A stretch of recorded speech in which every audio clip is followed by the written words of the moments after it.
Greetings to all who are there in the mission house, all mission houses around the world, in the Mission Hill, to the brethren there, and also to Brother Trevor Bingham, and especially Brother Dan. Greetings to you all.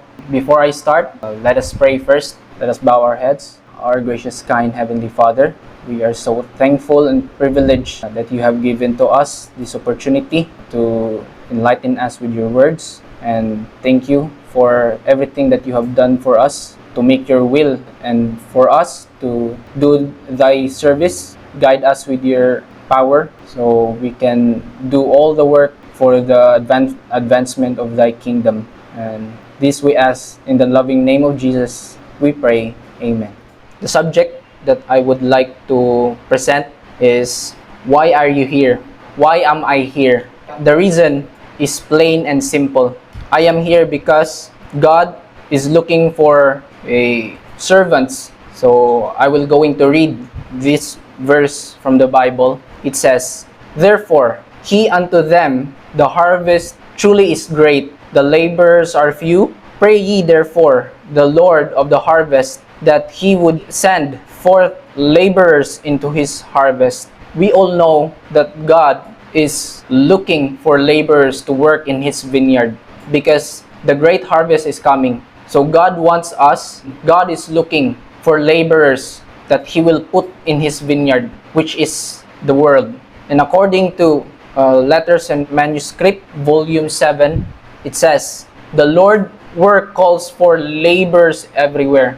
So God is looking for laborers. And God also needs us to commit. So that is the reason why I am here. I commit myself to God to be part of his work. Not my work, but the work of God. And also according to Review and Herald, June 28, 1898, paragraph 2, it says, "The laborers for the master were his official servants, upon whom he laid the weightiest responsibilities to do his work." So God, or the master, were his official servants. He laid the heaviest responsibilities to do his work. And it says here, "Go ye also into the vineyard, and whatsoever is right I will give you." Some were found waiting for the work at the 11th hour, only 1 hour before the close of the working day.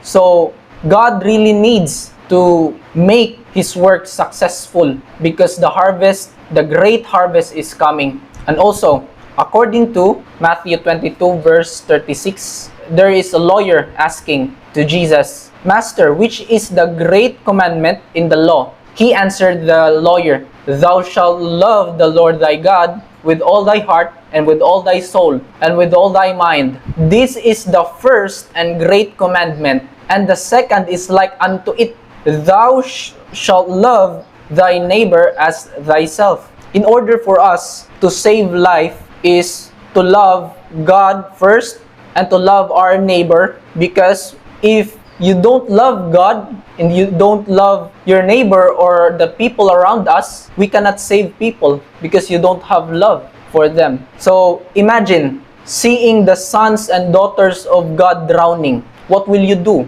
What will I do? All I am going to do, even though I am not a great swimmer or the best swimmer, I will help them, even it cost my life. So there's a question here. Is God looking for swimmers? The answer is no. God is looking for lifesavers, not swimmers. In order for us to save them, even though you don't know how to swim, but the willingness and to commit yourself to God, because God has the power for you. God will empower us. God will make a way, because God only wants you to commit and you have the willingness to help other people. So lifesavers who are more than willing, that's what God needs. So the question is, why am I here? The reason of all that is because I love God. I love all his creation. I love our neighbor because God loves all of us. That is my short, simple response to that question. That's it, and God bless to you all. Greetings to the Mission Hill. Thank you. Glory and honor to God.